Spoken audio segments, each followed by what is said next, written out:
पर्याय आणि ज्ञान कोणत्या गुणाची पर्याय? सम्यक दर्शन श्रद्धा गुणाची पर्याय, सम्यक ज्ञान ज्ञान गुणाची पर्याय.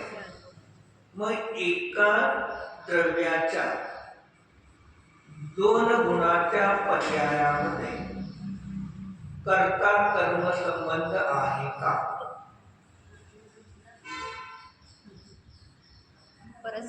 सहा सामान्य गुणामध्ये अगुरु लघुत्व गुण आहे.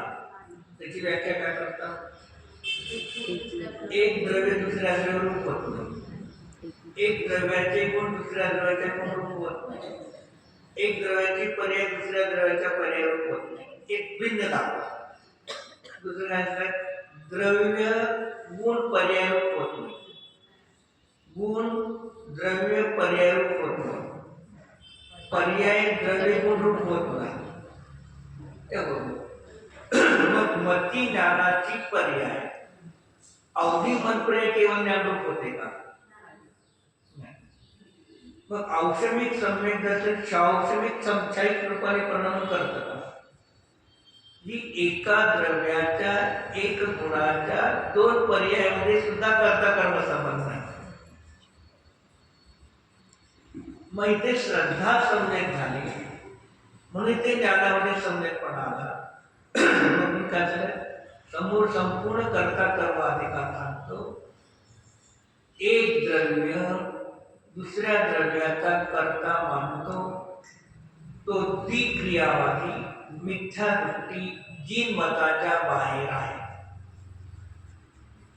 तसं एका द्रव्यामध्ये दोन गुणाला एका गुणाच्या पर्यायाला दुसऱ्या गुणाच्या द्रव्याच्या दुसऱ्या पर्यायाला कर्ता मानला तर मिथ्या दृष्टी. जी एकाच द्रव्याच्या दोन गुणाच्या पर्यायामध्ये कर्ता कर्म संबंध नाही आणि एका द्रव्याच्या त्या दोन पर्यायामध्ये सुद्धा कर्ता कर्म संबंध नाही. एक द्रव्याच्या त्याच गुणाच्या दोन पर्यायामध्ये सुद्धा कर्ता कर्म संबंध नाही. दोन गुणामध्ये नाहीच नाही, एक दोन गुणामध्ये नाही. जसं श्रुत ज्ञानाचं सूत्र उमा स्वामींनी श्रुत ज्ञानाचं सूत्र काय लिहिलं तत्वसूत्रामध्ये?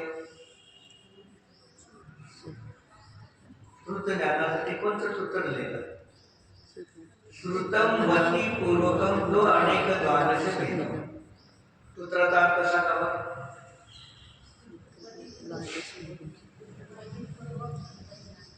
श्रुतम मती पूर्वकम एवढं घ्या, बाकीचे पुढचे राहू द्या. श्रुतम मती पूर्वकम काय करणार ते अर्थ? श्रुत ज्ञानाला कोण उत्पन्न केलं? तिथे गुरु सांगतात संहितामध्ये नाही आणि ते शिष्य सांगतात. तसंच गरज करतात.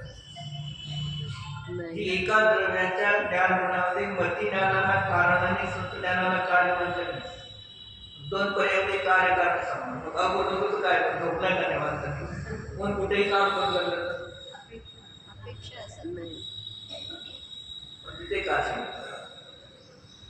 श्रुत ज्ञानाची पर्यायाची उत्पत्ती होण्याच्या पूर्वचर कारण मती ज्ञान असतं.